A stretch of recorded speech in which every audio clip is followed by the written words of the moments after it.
La batalla del Alto de la Alianza, más conocida como Batalla de Tacna, fue una acción bélica que se desarrolló en Tacna el 26 de mayo de 1880, en el marco de la Guerra del Pacífico, siendo una de las acciones militares más grandes y cruentas de la campaña de Tacna y Arica. Se enfrentaron los ejércitos aliados de Bolivia y Perú, ambos dirigidos por el general boliviano Narciso Campero, contra el ejército de Chile, comandado por el general Manuel Baquedano que, luego de casi una hora de batalla, resultó en victoria para las fuerzas chilenas. Como resultado de la batalla, Bolivia se retiró militarmente de la guerra, la cual continuaría solo entre las fuerzas de Chile y Perú. El lugar de la batalla fue la meseta del Cerro Intiorco. Antes de la batalla, ya se conocía la ubicación del campamento aliado con el nombre de Alto de la Alianza debido al Tratado de Alianza Defensiva Perú-Bolivia. También se le conoce como Campo de la Alianza.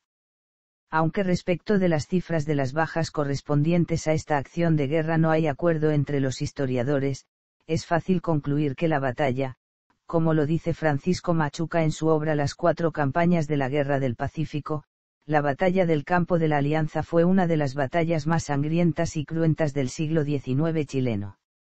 Antecedentes. Después de haber ocupado el departamento de Tarapacá, en noviembre de 1879, una fuerza chilena comandada por Erasmo Escala Arriagada desembarcó en Ailou y Pacocha. Ya en marzo, el general Baquedano envió al coronel Mauricio Muñoz al mando de 4.000 hombres en una expedición a Moquegua con el objetivo de destruir las fuerzas enemigas en la zona y aislar a los ejércitos aliados. El primer choque ocurrió en la Cuesta de Los Ángeles el 22 de marzo de 1880. La victoria chilena se logró luego de que el regimiento Atacama escalara inadvertidamente la ladera de Guaneros, que se consideraba un flanco seguro por los defensores, realizando la ofensiva desde la retaguardia de las líneas peruanas. La situación en Tacna. Los aliados. Frente a los reveses de la Guerra del Pacífico, el presidente Mariano Ignacio Prado decidió regresar a Lima, dejando en Tacna al contraalmirante Lizardo Montero Flores al frente del Primer Ejército del Sur. El gabinete ministerial peruano lo autorizó a viajar al extranjero a comprar buques y armamentos. Prado emprendió dicho viaje el 18 de diciembre de 1879 y al frente del gobierno quedó el vicepresidente Luis Lapuerta. El pueblo peruano se enteró de su viaje cuando Prado se encontraba en Guayaquil. En Lima, Nicolás de Piérola, rival político de Prado, se sublevó el 21 de diciembre, derrotando a las tropas de Manuel González de la Cotera, fieles al presidente Prado, y se proclamó dictador el 23 de diciembre. Además, no movilizó el segundo ejército del sur que estaba acantonado en Arequipa al mando del coronel Manuel II Leiva Velasco para colaborar con las fuerzas de Narciso Campero en Tacna. En Bolivia, Hilarión Daza fue depuesto como presidente por Eliodoro Camacho, debido a su retirada en Camarones y no apoyar al ejército aliado en Iquique. Daza marchó rumbo a Europa.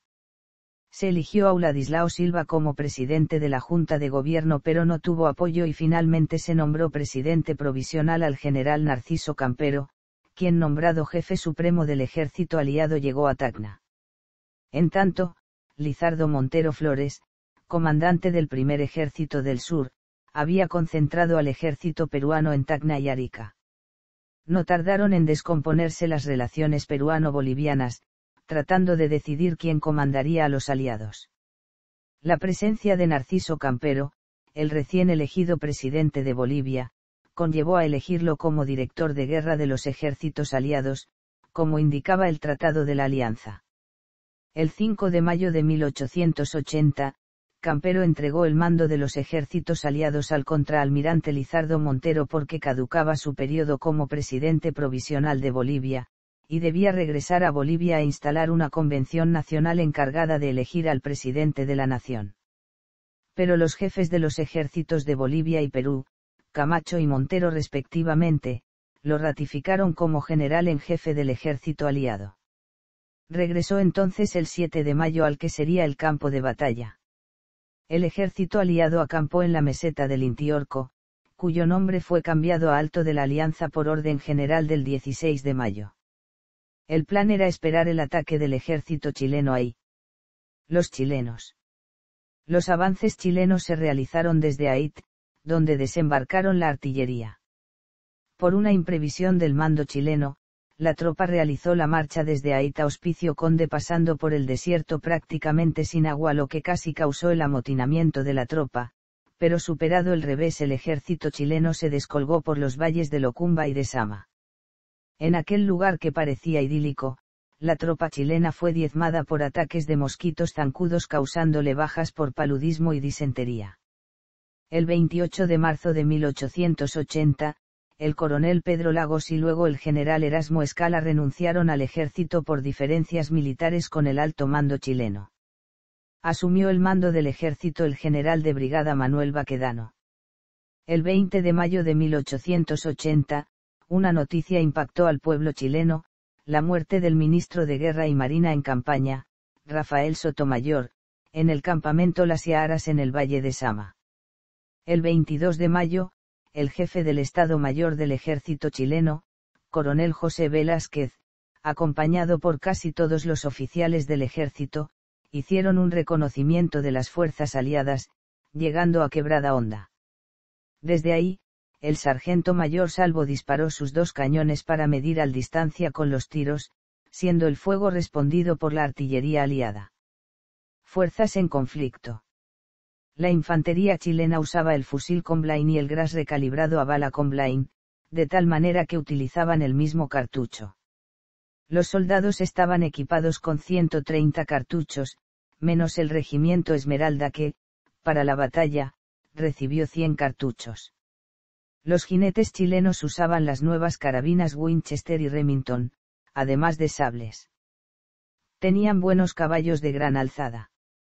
La artillería chilena tenía 31 cañones Krupp, 6 cañones franceses de montaña de bronce, 2 ametralladoras Gatling y 2 ametralladoras Nordenfeld. La infantería aliada tenía el gran problema de que usaba fusiles de distintos sistemas, lo que complicaba el municionamiento, además de que había pocos cartuchos, los soldados no tenían más de 100. Los batallones mejor armados eran el Cepita número 1 y el Pisagua número 9, que usaban fusiles Comblain, y el batallón Lima número 11 y granaderos del Cuzco número 19 que usaban el Peabody Martini. El resto usaba fusiles Remington, Chassepot reformado a cartucho metálico y peruano. La infantería boliviana usaba fusiles Remington y Martini Henry. La caballería aliada usaba sables o lanzas y tenía caballos de poca alzada, el regimiento Murillo no estaba montado. Los jinetes y artilleros peruanos tenían carabinas Remington, Winchester, Evans y peruano. Los jinetes y artilleros bolivianos tenían carabinas Remington. La artillería peruana usaba 8 cañones Blakely, 2 ametralladoras Gardner y una ametralladora Gatling, mientras la boliviana tenía 2 cañones Blakely, 6 cañones Krupp de montaña de 60 mm y 4 ametralladoras Gatling y Gardner modelo 1874. Las fuerzas chilenas, según el diario del Estado Mayor del día 24 de mayo, estaba compuesto por 80 jefes, 663 oficiales y 13.404 hombres de tropa, con una fuerza total de 14.147 hombres, pero los que combatieron fueron poco más de 10.000, pues casi no participó la división de reserva, algo que también reconoció el peruano Pedro Alejandrino del Solar en carta privada a Pierola. En las relaciones nominales del Ejército de Chile, se señala que el efectivo fue de 11.779 hombres. Los historiadores chilenos Encina y Castedo calculan en 13.000 soldados el ejército chileno, de los cuales 9.645 participaron en la batalla. También argumentan que Campero fue mal informado de que las tropas chilenas llegaban a 22.000 hombres. Las fuerzas aliadas varían de acuerdo a los testimonios. Según Campero, eran 9.000 hombres incluso los enfermos. En un folleto, el coronel boliviano Miguel Aguirre señaló que los combatientes aliados eran unos 5.100 peruanos y 4.200 bolivianos, mientras que el contraalmirante Montero afirmó que eran 8.000 hombres. Pedro Alejandrino del Solar, en una carta privada al presidente Pierola, fijó el número de aliados, según el parte del día anterior, en 5.000 peruanos y no más de 4.000 bolivianos. El corresponsal del diario El Nacional de Lima señaló que eran 9.030 soldados, descontando a los enfermos, no eran más de 8.500 efectivos. Basado en el archivo de Pierola, el historiador Jorge Basadre explica que en Tacna combatieron 4.705 peruanos y 4.225 bolivianos, en total 8.930 aliados con 8 piezas de artillería. Por su parte, historiadores chilenos cifran el ejército aliado en 12.500 hombres, de los cuales 5.150 eran bolivianos. La batalla. Intento de sorpresa en Quebrada Honda. Todo el ejército chileno llega a Quebrada Honda a las 6 p.m. del 25 de mayo. Una avanzada de arrieros con 60 mulas y barriles de agua fue capturada por jinetes peruanos del Húsares de Junín que estaban en vigilancia. En los interrogatorios, los arrieros revelan que el ejército chileno estaba compuesto por 22.000 hombres, lo que hace cambiar de planes al general Campero. Se decidió que todo el ejército aliado atacara al ejército chileno de madrugada en Quebrada Honda, aprovechando la oscuridad. A la medianoche del 26 de mayo se emprendió la marcha del ejército aliado a Quebrada Honda. En medio de la noche perdieron el rumbo debido a la neblina y la expedición no tuvo éxito, por lo cual se tuvieron que volver a sus líneas, arribando a las 5 a.m. a la posición original. Pero resultó que 3 divisiones peruanas y una boliviana se extraviaron sin saber su ubicación. El coronel Belisario Suárez tomó el mando y ordenó que se esperase al amanecer para emprender la marcha, pero fueron vistos por las avanzadas del batallón Atacama que les hizo disparos mientras se retiraban, llegando estas fuerzas aliadas al Alto de la Alianza a las 7 a.m. Las fuerzas aliadas no durmieron por la frustrada expedición. Disposición para la batalla. El ejército aliado desplegó sus posiciones en la meseta del Intiorco en una línea de defensa de 2.500 m con 4 reductos. La disposición de los efectivos, de izquierda a derecha, era la siguiente. A la izquierda, al oeste, al mando del coronel boliviano Eliodoro Camacho. La artillería de Panizo se distribuyeron en 3 brigadas de artillería y a falta de datos es muy probable que la composición del armamento haya sido de la siguiente manera. La primera batería 3 Blackelly de 4 libras y una ametralladora, comandada por el sargento mayor Manuel Carrera. La segunda batería o sección de 2 cañones de 12 libras y una ametralladora, comandada por el capitán Ricardo Ugarte y la tercera batería por otros 3 Blackelly de 4 libras y una ametralladora, comandada por el sargento mayor José Manuel Ordóñez. Acompañaban el ala izquierda los batallones peruanos Cepita, Cazadores del Misti, Arica y Pisagua. En la reserva estaban los batallones bolivianos Viedma, Tarija y Sucre, los batallones peruanos Huáscar y Victoria, los escuadrones de caballería bolivianos Coraceros, Escolta, Libres del Sur, y Vanguardia de Cochabamba. Centro, al mando del coronel boliviano Miguel Castro Pinto, un reducto con 2 ametralladoras y un cañón boliviano, los batallones bolivianos Padilla, Chorolque, Grau y Loa y un reducto con 2 ametralladoras y un cañón boliviano. En la reserva estaban los batallones peruanos Ayacucho y Arequipa. A la derecha, al este, al mando del contraalmirante peruano Lizardo Montero, con los batallones peruanos Granaderos del Cusco y Lima, el escuadrón boliviano Murillo y la artillería boliviana Krupp cerrando la línea en un reducto. En la reserva estaban los batallones peruanos Provisional de Lima y Cazadores del Rímac, la División del Solar, la caballería peruana y los batallones bolivianos Alianza o Colorados y Aroma para atacar las posiciones aliadas. El general Baquedano dividió sus hombres en 5 divisiones, 3 al frente. Se había acordado que la división comandada por Amunátegui se estableciera a más o menos 3.000 metros de la retaguardia y que la reserva se ubicara a 3.500 m atrás. La artillería cubriría el avance de las tropas y la caballería estaría atenta a cualquier necesidad en la que pudiera hacer falta. La artillería estaba distribuida de oeste a este de la siguiente manera. Batería Flores, 4 Krupp de campaña modelo 1879 de 75 mm y 2 ametralladoras Gatling. Batería Villareal, 6 Krupp de campaña de 78,5 mm. Batería Errázuriz, 5 Krupp de montaña de 60 mm. Batería Sanfuentes, 6 cañones de bronce franceses de montaña de 86,5 mm. Batería Jarpa, 6 Krupp de campaña. Batería Gómez, 4 Krupp de campaña y 2 ametralladoras Nordenfeld. Batería Fontecilla, 6 Krupp de montaña. Las dos primeras baterías estaban al mando del mayor Salvo, las dos siguientes al mando del mayor Fuentes, las dos siguientes al mando del mayor Frías y la última, acompañaba a la cuarta división. Inicio de la batalla. A las 7:30 de la mañana se divisan ambos bandos y empiezan a desarrollar sus líneas. Las tropas chilenas iniciaron sus actividades hacia las 8 de la mañana, ya a las 9 am se inició el bombardeo de la artillería chilena, lo cual no tuvo el efecto esperado por las condiciones del terreno, pero ocasionó mucho humo que impedía la visibilidad. La artillería aliada respondió el ataque durante una hora con la segunda batería al mando de Eduardo Águila y la sección de A12 al mando de Ricardo Ugarte. A las 10 am se empieza a movilizar las fuerzas chilenas. Panizo ordenó aumentar las distancias entre las baterías para que entrara en acción la primera batería y romper los fuegos, lo que se hizo hasta las 11 am.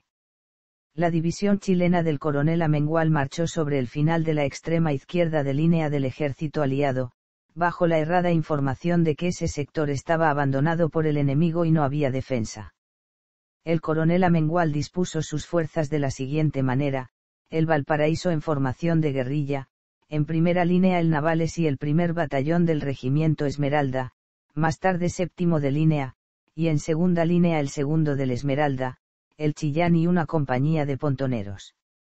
El coronel boliviano Eliodoro Camacho notó que el ataque principal era para desbordar la izquierda, por lo que envía a esa posición sus reservas, los batallones bolivianos Viedma, Tarija y Sucre, y tras estos, los batallones peruanos Huáscar y Victoria, todos formando el llamado Martillo. Camacho también ordenó que toda la artillería del coronel Arnaldo Panizo se colocara en una altura a retaguardia de las fuerzas bolivianas. Al mismo tiempo, Camacho solicitó refuerzos a Narciso Campero, que ordenó que los batallones bolivianos Alianza o Colorados y Aroma pasaran de la reserva derecha a la izquierda, al mismo tiempo que los batallones peruanos Ayacucho y Arequipa se pusieron a la izquierda del Cepita. El contacto fue alrededor de las 11 am, siendo sorprendidas las tropas de Amengual por las aliadas que sí se encontraban ocupando sus defensas. A partir de ese momento, los batallones bolivianos retrocedieron en la izquierda y fueron seguidos por el batallón peruano Victoria, el más numeroso del ejército aliado. El anciano coronel peruano Jacinto Mendoza, jefe de la cuarta división peruana, fue muerto por una bala enemiga mientras reorganizaba sus fuerzas. El batallón peruano Huáscar reforzó la línea que ocupaban los batallones bolivianos, repeliendo el ataque chileno. La caballería peruana se movilizó a la izquierda. El centro aliado es atacado por la división del coronel Francisco Barceló, cuyas fuerzas estaban en una línea, el regimiento segundo de línea a la izquierda, el regimiento Santiago al centro y el batallón Atacama a la derecha, precedidas por sus compañías de guerrilla, y cuando el resto de la tropa estaba a 300 m de la línea de guerrilla, ordenó hacer alto. Se detiene el Atacama y el Santiago, mientras el segundo de línea continuó su avance en dirección a la línea aliada. Desarrollo de la batalla. Cuando los batallones bolivianos Colorados y Aroma llegaron al ala izquierda, Campero ordenó que hicieran fuego sobre las fuerzas aliadas que huían, a fin de hacerles dar media vuelta. Pronto se ubicaron en la línea de batalla y resistieron a las fuerzas chilenas de Amengual. En el centro, el coronel Castro Pinto recibió el refuerzo de 2 Krupp bolivianos que fueron colocados sobre la izquierda de su línea y de los batallones peruanos Provisional de Lima y Cazadores del Rímac, que eran la reserva del ala derecha. Las divisiones chilenas llegaron a unos 80 metros de las trincheras aliadas ya sin municiones, que había sido repartidas en cantidad insuficiente. Las tropas de Amengual y de Barceló se mezclaron y comenzaron a retroceder.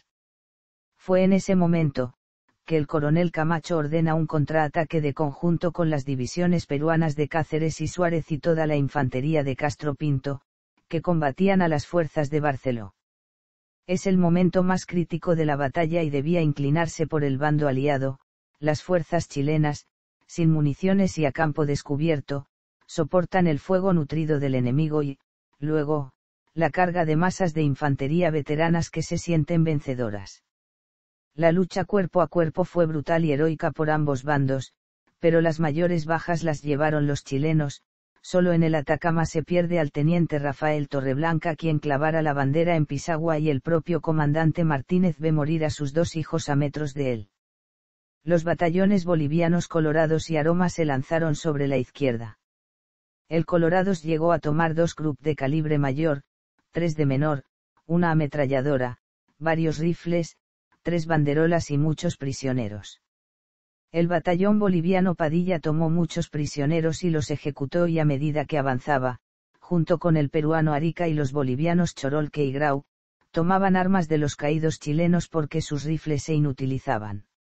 El comandante del Esmeralda, el teniente coronel chileno Adolfo Jaali, pidió que cargase la caballería chilena y obtiene pronta respuesta de Lagos, quien ordena la carga y que un destacamento de caballería transporte y distribuya municiones a la infantería que retrocede ante el avance enemigo. El regimiento Granaderos a caballo atacó sobre la izquierda, pero fue recibido por los batallones bolivianos en formación de cuadros. No hay grandes resultados en términos de bajas, pero el objetivo básico se logra. Al formar en cuadro, la infantería aliada se detiene, separándose de la chilena y dándole tiempo a recuperarse y reaprovisionarse de municiones. Las tropas del Esmeralda, el más numeroso de esa división, se rehizo en las ondulaciones del terreno, aunque la confusión hizo que jinetes chilenos ablearan a su propia tropa para separarla del adversario. Panizo ordenó a la primera y segunda batería cargaran su material desfilando por la izquierda para ocupar una lomada, ya que el lugar donde estaba le hacía imposible hacer fuego porque las tropas aliadas estaban confundidas con las chilenas. En el tránsito de la orden, la segunda batería, que ya sufría el embate de nutrido fuego, perdió la mitad de su personal, muriendo 6 mulas conductoras cuyas cargas quedaron en el campo. Una vez dominada la altura por la artillería fue imposible hacer fuego porque en esos instantes las tropas peruanas estaban confundidas con las del enemigo. La primera batería pasó similar situación, matando a la mayoría de su personal y animales de carga. La sesión de A-12 no pudo ser movido del lugar por ser muy pesadas y lograron efectuar 6 disparos hasta ser acribillados todo el personal de tropa. Entonces el general Baquedano ordena que la tercera división, al mando del coronel José Domingo Amunátegui, refuerce a las divisiones chilenas en retroceso. Amunátegui ordena que el regimiento Artillería de Marina vaya sobre la izquierda y los batallones Chacabuco y Coquimbo sobre el centro. Detrás de estos marchaba la división Gran Reserva del coronel Francisco Muñoz Bezanilla, conformada por los 3 regimientos de línea, que en el plan original de Baquedano debían dar el golpe de gracia y no llegaron a entrar en combate. Fin de la batalla. Los chilenos, reforzados por nuevas tropas y municiones, emprenden un nuevo ataque. La cuarta división del coronel Orocimbo Barbosa, emprende un ataque a la derecha aliada, con el batallón Zapadores a la derecha, el regimiento Lautaro al centro y el batallón Cazadores del Desierto a la izquierda. Montero moviliza a la línea su única reserva que le quedaba, la división del Solar. La división peruana de Dávila se iba a enfrentarse a las fuerzas chilenas, pero la superioridad numérica y la falta de refuerzos lo hace retroceder. La batería chilena de Fontecilla se desplazó para atacar a los aliados, media batería atacaba a las fuerzas y la otra mitad, a la batería Krupp boliviana. La batería de Fontecilla llegó a estar a 400 m del reducto derecho aliado. El regimiento Lautaro peleó tendido a tierra y por eso tuvo pocas bajas.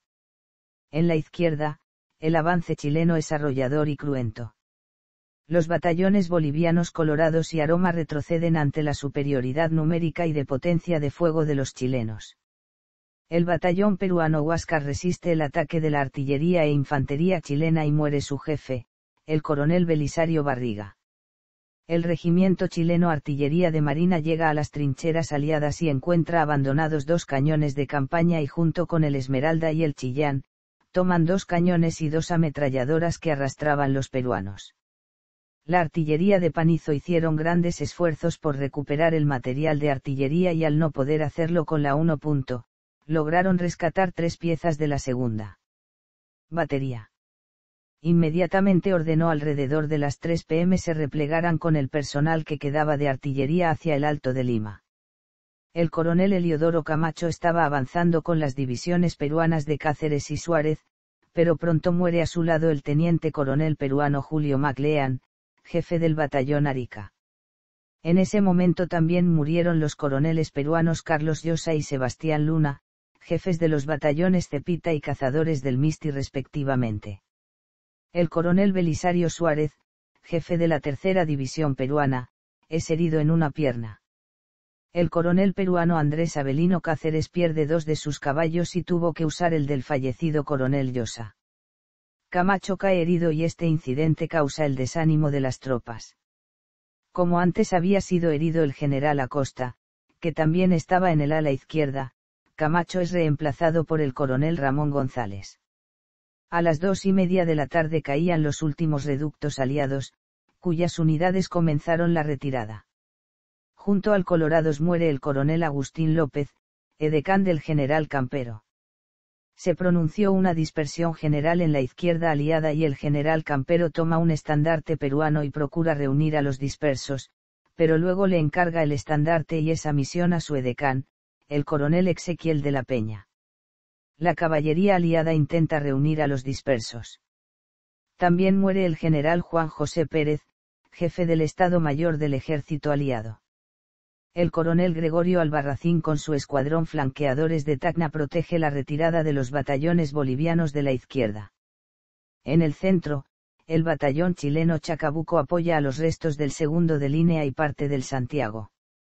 El Coquimbo apoya a parte del Santiago y al Atacama y toman 2 cañones y 2 ametralladoras bolivianas. Para ese momento, la izquierda aliada ya había sido arrollada y la infantería y artillería chilena forman un semicírculo en la izquierda y centro aliados. En el centro les hicieron frente la 6ª división al mando del coronel César Canevaro y en esas circunstancias muere el coronel Víctor Fajardo, jefe del Cazadores del Rímac. En la derecha, el Zapadores ataca el reducto aliado que cierra la línea, que es atacado también por la retaguardia por el Atacama y parte del Santiago, tomando todos juntos el reducto con 4 cañones Krupp y una ametralladora. Campero se dirige a Pachía con los restos del ejército aliado. Montero en segundo término lo sigue reuniendo a los dispersos. Cáceres reúne a los últimos dispersos alrededor de la bandera peruana y se dirige a Pachía. El escuadrón carabineros de Yungay número 1, al mando del teniente coronel Bulnes, inicia la persecución a los aliados y toma 180 prisioneros. Las tropas de la 4ª división, luego de tomar el campamento aliado en la derecha continúan hasta las Lomas del Valle junto con el regimiento 4º de línea de la división de reserva. La ocupación de Tacna. A las 3 de la tarde llegan las primeras noticias de la derrota en Tacna. Los pobladores, en su mayoría ancianos, mujeres y niños, se asilan en los consulados y residencias de extranjeros que izaban sus banderas. Otros abandonan la ciudad con destino al altiplano. Algunos dispersos aliados llegan a la ciudad de Tacna, donde se esconden y disparan a soldados chilenos que los perseguían, pero finalmente enrumban a Pachía. Ante esto, la ciudad empieza a ser bombardeada desde las alturas del Intiorco. El alcalde Guillermo MacLean se dirige al campo de la Alianza para conferenciar con Baquedano e informarle que en la ciudad no existen tropas, cesando el bombardeo. El alcalde es retenido y sirve de garantía para que las tropas chilenas no enfrenten una emboscada. Cuando el coronel Amengual llega a las alturas, ordena que 2 cañones de la batería Villareal hiciera 10 tiros de granada sobre suburbios de la población. Luego, descendió al valle con 60 jinetes al mando del teniente coronel Bulnes. Se envió al sargento mayor Zelaya para que intime la rendición del pueblo, pero regresó porque le hicieron fuego en la estación del ferrocarril. El artillería de marina encuentra el estandarte del escuadrón Húsares de Junín cuando baja al valle. A las 6 de la tarde, Amengual y Lagos ingresan a Tacna por la calle estación del ferrocarril. El primer escuadrón que ingresa a Tacna fue el Carabineros de Yungay número 1 al mando del coronel Santiago Amengual, jefe de la primera división. Con ello se inicia la ocupación de Tacna, donde algunos soldados ebrios del ejército de Chile cometieron saqueos y asesinatos en la población de Tacna, incluidos peruanos y extranjeros, principalmente italianos. Las ambulancias aliadas que atendían a los heridos aliados fueron desarmadas y los heridos y enfermos rematados. A las 12 de la noche el cónsul de Francia envía un mensaje advirtiendo del hecho al jefe de la plaza coronel Martínez, quien envía al ayudante Larraín a comprobar estos hechos. Consecuencias. En Chile.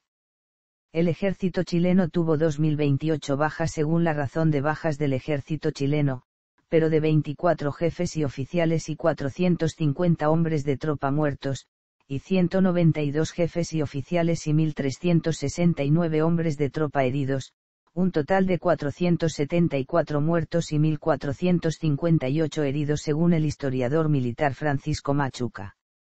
La división de reserva casi no participó y solo tuvo 17 bajas. El Teatro Municipal de Tacna es ocupado como hospital chileno. En la batalla se dispararon más 1.700 tiros de cañón. En el campo de batalla, el ejército chileno tomó 4 cañones Krupp de montaña de 60 milímetros, 4 Blakely de montaña de A4 PDR, 2 Blakely de campaña de A12 PDR, 5 ametralladoras Gatling, una ametralladora Gardner, 34 lanzas de caballería, de 4 a 5.000 rifles de diversos sistemas y calibres, y otros pertrechos más. En la batalla murieron el teniente coronel Ricardo Santa Cruz Vargas, comandante del regimiento de zapadores, Carlos Sevarín, subteniente del regimiento Santiago, el teniente Moisés Arce y el capitán Rafael Torreblanca, del regimiento Atacama, entre otros muchos chilenos. En Bolivia. Las bajas de las fuerzas aliadas han sido calculadas en su conjunto. Los chilenos estiman en 2.500 hombres de tropa y 150 jefes y oficiales los muertos y heridos en el campo de batalla. El jefe de las ambulancias bolivianas, Dr. D'Alence, dijo que el número de muertos alcanzaría a 1.500 más o menos, habiendo sido repasados 65 a 70 de ellos. Los jefes muertos fueron 23. Jorge Basadre indica que los oficiales muertos fueron 185 y las bajas de tropa como 2.000 entre peruanos y bolivianos casi en partes iguales. Entre los prisioneros estaban el general Claudio Acosta, los coroneles Eliodoro Camacho, Ildefonso Murguía, Ezequiel de la Peña, Adolfo Flores, Andrés Ríos, Ángel Sarco, José Ávila, Nicanor Vacca y Corsino Balsa. En Bolivia se recuerda como héroe al joven Juancito Pinto, tambor del regimiento Colorados, comandado por el coronel Ildefonso Murguía Ance. Las fuerzas bolivianas, al mando de Campero, deciden en Pachía retirarse hacia La Paz, donde llegan el 10 de junio. En Perú. El ejército peruano tuvo 147 jefes y oficiales entre muertos y heridos. El contraalmirante Lizardo Montero pudo reunir parte de los dispersos peruanos en Tarata, retirándose con ellos hacia Puno, donde llegaron 2.000 soldados y se reúnen a las nuevas tropas formadas en Cusco y Puno con destino a Arequipa. Montero y Del Solar llegan finalmente a Lima. A Montero, rival político del dictador Pierola, le esperan juicios en Lima. Del Solar, que había sido prefecto de Tacna, en cambio es nombrado prefecto de Arequipa. La guarnición de Arica, al mando del coronel Francisco Bolognesi, recibe las noticias del resultado de la batalla en Tacna y se prepara para la defensa de Arica. En los extranjeros.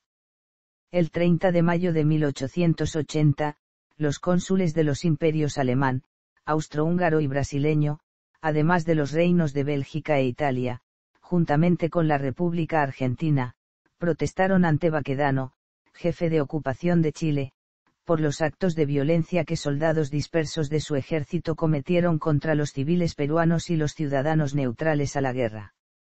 El Reino de Italia intervino y pidió al gobierno de Chile investigar los excesos sufridos por ciudadanos italianos en Tacna, los que no fueron reconocidos por el gobierno de Chile. El saqueo lo sufrieron tanto peruanos como extranjeros. Véase también. Campaña de Tacna y Arica. Campaña terrestre de la Guerra del Pacífico.